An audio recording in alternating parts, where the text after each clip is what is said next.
पक्षी बहुत परेशान थे। भयंकर गर्मी से बचने के लिए वो ठंडे स्थान की खोज में निकले थे।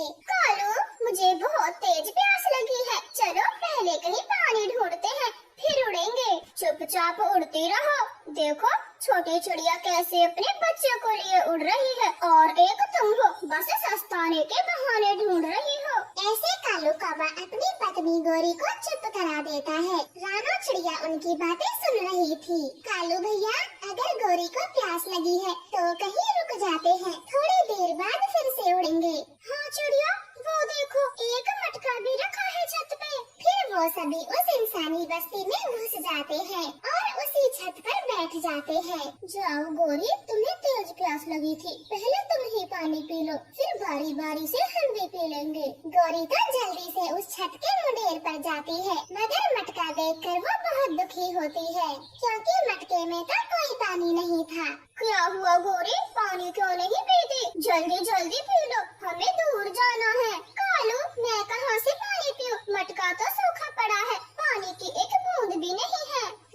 ये इंसान बहुत लापरवाह हो गए हैं। मटका तो रखा है, मगर पानी रखना भूल जाते हैं। बताओ अब हम क्या करें, कहाँ से पानी पिए? हाँ, मटका रखने का क्या फायदा जब पानी ही ना रखे। अब मैं क्या करूँ, कहाँ से पानी पीऊँ? मम्मा, मम्मा, मुझे भी प्यास लगी है, मुझे भी पानी चाहिए। चलो कालू भैया, हम दोनों किसी दूसरी छत पर पानी खोजते हैं। जब पानी मिल जाएगा तो बाकी सबको बुला ले जाएंगे।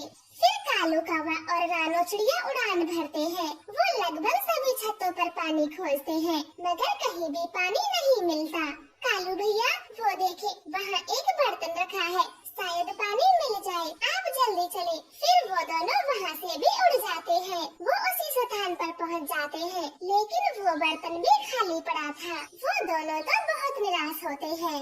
कालू भैया, हमने ये बस्ती छोड़ने का फैसला एकदम अच्छा किया, क्योंकि ये इंसान बहुत बिजी रहने लगे हैं। हम छोटे पक्षियों के बारे में जरा भी नहीं सोचते। जहाँ देखो वही खाली बर्तन है। चिड़िया बहुत दुखी थी, वो खाली बर्तन को देखे जा रही थी। तभी वहाँ एक बुढ़िया आती है। माँ जी, आपने ये मटका क्यों रखा है, जब इसमें पानी ही नहीं डालती? छोटे पक्षी, मैं क्या करूँ, ये मटका मैंने ही रखा है और काफी समय पहले पानी भी रखा करती थी, लेकिन मैं कुछ दिनों से बहुत बीमार हूँ, इसलिए पानी नहीं रख सकी।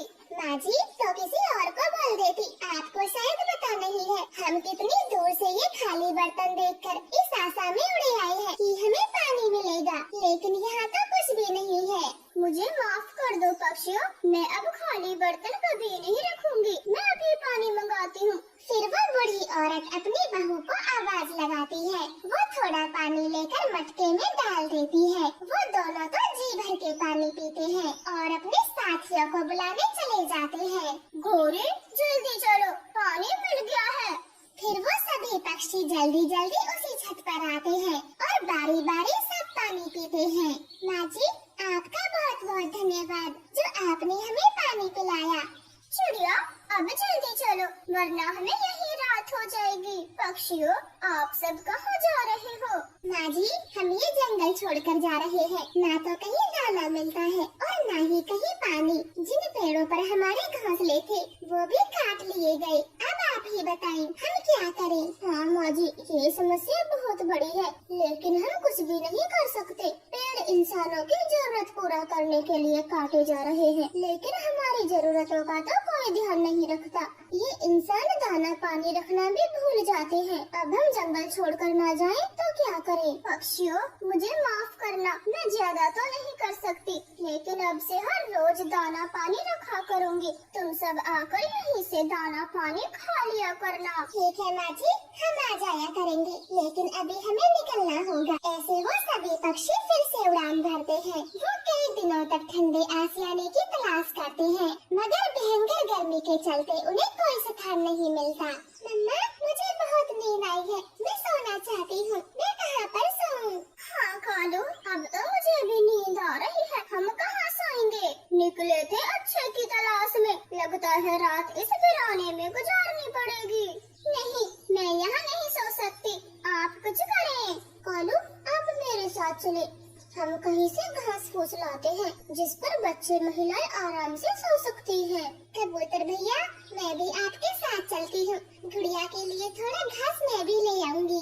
फिर वो तीनों पक्षी वहाँ से निकल जाते हैं। उन्हें जल्द ही घास मिल जाती है। वो अपने साथ घास लेकर वापस लौट आते हैं और बच्चों के नीचे बिछा देते हैं। मम्मा, ये घास तो बहुत ठंडी है, क्यों न आप घास का ही घर बना ले। हाँ चिड़िया, हम घास का ही घर बना लेते हैं। समय समय पर उसकी घास बदलते रहेंगे जिससे वो ठंडा भी रहेगा। हाँ, और दाना उस बूढ़ी माँ जी के घर से खा लिया करेंगे। चलो, इस साल की गर्मी का बंदोबस्त हो गया। अब हम ऐसा ही करेंगे। आज रात तो जैसे तैसे बिता लेते हैं। फिर वो सारे पक्षी वहीं सो जाते हैं और अपनी रात बिताते हैं। दूसरे दिन से ही घर बनाने लग जाते हैं। वो शाम होने से पहले घास का घर बनाकर तैयार कर लेते हैं। ये घास का घर तो बहुत ठंडा है, जरा भी गर्मी नहीं लग रही। चिड़िया, अब चलो दाना पानी खाने बूढ़ी माँ जी के घर चलते हैं। फिर वो सब पक्षी दाना खाने बूढ़ी औरत के घर चले जाते हैं। वहाँ दाना तैयार रखा था, वो पेट भर खाते हैं और पानी भी पीते हैं। पक्षियों, अब आप बिल्कुल भी चिंता न करना। मैंने अपनी सभी पड़ोसनों से बोल दिया है। अब वो भी अपनी अपनी छतों पर तुम्हारे लिए दाना पानी रखा करेंगी। अगर कभी यहाँ दाना ना मिले तो आसपास में देख लिया करना। माँ जी, मेरी नजर बहुत तेज है, मैं सब जगह देख लिया करूँगा। आपका बहुत बहुत धन्यवाद। ऐसे वो सब पक्षी खुशी खुशी दाना खाते हैं और अपने साथ भी ले जाते हैं। तो प्यारे दोस्तों, अपनी दिन भर की भाग दौड़ में चंद समय नन्हे पक्षियों के लिए भी निकाले 2 मुट्ठी अनाज के दाने और थोड़ा सा पानी याद से अपने घरों की छत पर रख दिया करें। आपका धन्यवाद।